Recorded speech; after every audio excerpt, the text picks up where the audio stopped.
नमस्कार मित्रांनो, जय जिजाऊ, जय शिवराय, जय महाराष्ट्र। मी के coin collector या माझ्या नवीन यूट्यूब चॅनलच्या माध्यमातून आपणा सर्वांचं स्वागत करतो। फक्त महाराष्ट्र आणि भारतच नाही तर जगाचं आराध्य दैवत असलेल्या छत्रपती शिवरायांना मी मानाचा मुजरा करतो। आज छत्रपती शिवरायांची शिवजयंती या निमित्त शिवरायांना आणि सर्व शिवभक्तांना माझा मानाचा मुजरा। आज मित्रांनो, आपण या शिवजयंतीच्या निमित्तानं शिवराई या नाण्याची, शिवकालीन हे नाणं आहे, या नाण्याची आपण माहिती पाहणार आहोत। छत्रपती शिवरायांचा इतिहास जपत असताना आपण गड किल्ले, भ्रमंती, त्याचबरोबर व्याख्यानांच्या माध्यमातून आणि शिवजागराच्या माध्यमातून शिवचरित्र पाहत असतो। परंतु आज शिवजयंती निमित्तानं माझ्या एका संग्रहातील शिवराई या नाण्याची आपण आज माहिती पाहणार आहोत। खऱ्या अर्थानं छत्रपती शिवरायांना शिवराई या नाण्याची माहिती देऊन मी मनापासून वंदन करणार आहे। या नाण्याची माहिती पाहण्यापूर्वी आपण या चॅनलला जर नवीन असाल तर कृपया लाईक, शेअर आणि सबस्क्राईब करा। शिवराई हे नाणं छत्रपती शिवरायांनी राज्याभिषेकाच्या वेळी चलनात आणलं, त्यावेळेस त्यांनी पाडलेलं हे नाणं आहे। साधारणतः सन 1920 पर्यंत हे नाणं चालू होतं असं इतिहासकार तज्ञांचं मत आहे। परंतु ज्यावेळेस आपल्यावर इंग्रजांचं राज्य आलं आणि इंग्रजांनी त्यांच्या राजवटीची नाणी सुरू केली, त्यावेळेस मात्र हळूहळू हे नाणं बंद होऊ लागलं। आणि मग ज्यावेळेस हे नाणं बंद होऊ लागलं त्यावेळेस ब्रिटिशांनी म्हणजे इंग्रजांनी हे नाणं संपूर्णतः संपवायचं किंवा हे नाणं गोळा करून स्वतःचं नाणं चालू करायचा प्रयत्न चालू केला। परंतु पूर्वीच्या काळापासून जे इतिहासप्रेमी आहेत अशा ह्या इतिहासप्रेमांनी, ज्यांना नाणी नोटा संग्रहाचा छंद आहे, अशा लोकांनी हे नाणं सांभाळून ठेवलं आणि म्हणून आजही हे नाणं आपल्याला पाहायला मिळतं। ही शिवराई अजूनही काही ठिकाणी सापडते आणि म्हणून आपला इतिहास नाण्यांच्या बाबतीत अजूनही सुरक्षित आहे। खऱ्या अर्थानं सांगायचं झालं तर छत्रपती शिवरायांनी राज्याभिषेकाच्या अगोदरच हे नाणं पाडलं होतं, ते चालू केलं होतं। आणि या नाण्याचं जर वजन आपण पाहिलं तर साधारणतः त्या काळामध्ये टकसाळ नसल्या कारणानं, छापखाने नसल्या कारणानं अंदाजे पाऊण तोळ्यापासून तर 12 ग्रॅमपर्यंत किंवा 12 ग्रॅमच्याही पुढे या नाण्याचं वजन आहे। अशा पद्धतीनं हे नाणं आता आपण पाहूया।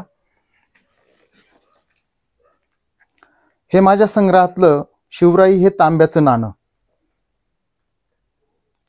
आपण जर बारकाईनं पाहिलं तर याच्या एका बाजूला श्री राजा शिव असं नाव आपल्याला दिसेल।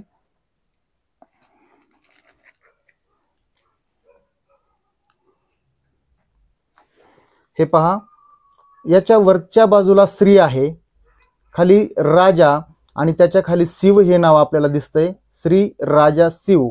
यानंतर आपण याची बॅक साईडची बाजू पाहूयात। या नाण्याच्या दुसऱ्या बाजूला जर आपण बारकाईनं पाहिलं तर छत्रपती असं लिहिलेलं आहे, म्हणजे दोन्ही नाण्याच्या बाजूनं जर विचार केला तर श्री राजा शिव छत्रपती असं छापलं गेलेलं आहे।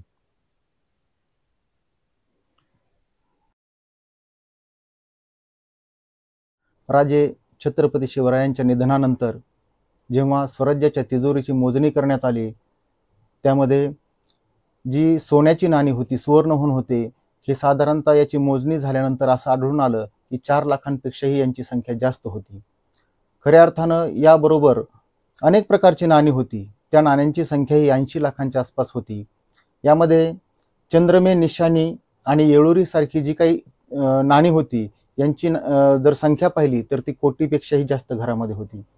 आणि मग ज्यावेळेस ही मोजदाद झाली, ही मोजदाद करत असताना एक गोष्ट प्रामुख्याने लक्षात घेतली पाहिजे, ती म्हणजे ही मोजणी फक्त आणि फक्त सोन्याच्या नाण्यांची झाली, इतर नाण्यांची मोजणी करणं शक्य नव्हतं।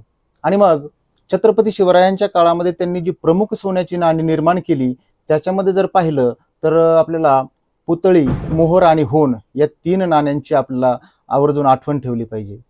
होनच्या बद्दल जर सांगायचं झालं तर होनचं अंदाजे वजन जे होतं त्यावेळेस ते 2.728 ग्रॅम म्हणजे 2.25 ग्रॅमच्या आसपास होतं। आणि होनची त्या काळातले जे व्हॅल्युएशन होतं ते साधारण 3.5 ते 4 रुपये इतकं होतं। पुतळीची किंमत 5 रुपयाच्या आसपास होती आणि सगळ्यात महागड नाणं त्या काळामध्ये जे गणलं गेलं ते म्हणजे मोहर। या मोहरची किंमत जी होती त्या काळामध्ये 15 रुपये इतकी होती। आणि ज्यावेळेस एक्सचेंज करायची वेळ यायची, म्हणजे होनच्या बदल्यामध्ये ज्यावेळेस आपल्याला शिवराई द्यायची प्रसंग यायचा, त्यावेळेस एका होनाची किंमत बरोबर 16 शिवराई होत्या. म्हणजे 16 शिवराई आपल्याला खर्च केल्यानंतर एक होन किंवा एक होनाच्या आपल्याला 16 शिवराई मिळायच्या. तर इतिहासकारांच्या मते मी तुम्हाला जे आत्ता शिवराईचं नाणं दाखवलं त्याच्याकडनं बिंदू आहेत, म्हणजे गोल आहेत. आणि हे गोल म्हणजे इतिहासकारांचं असं मत आहे की हे हिंदूंचं वलय आहे, हिंदूंचं वर्तुळ आहे.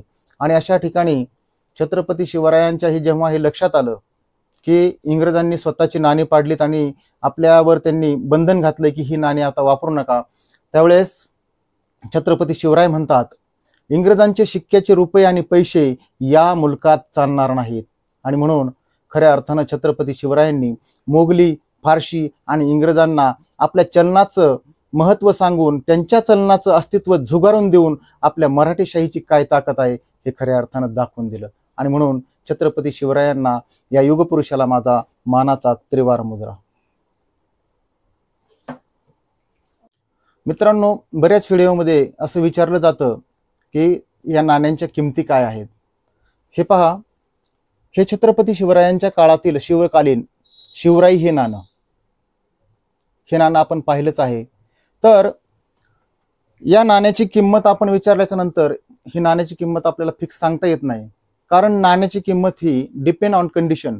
त्या नाण्याची स्थिती कशी आहे, ते नाणं कशा प्रमाणात वापरले गेलेलं आहे, त्याला आता किती प्रमाणात गंज चढलेला आहे, त्याची क्वालिटी कशी आहे, त्याच्यावरून त्या नाण्याची किंमत ठरत असते.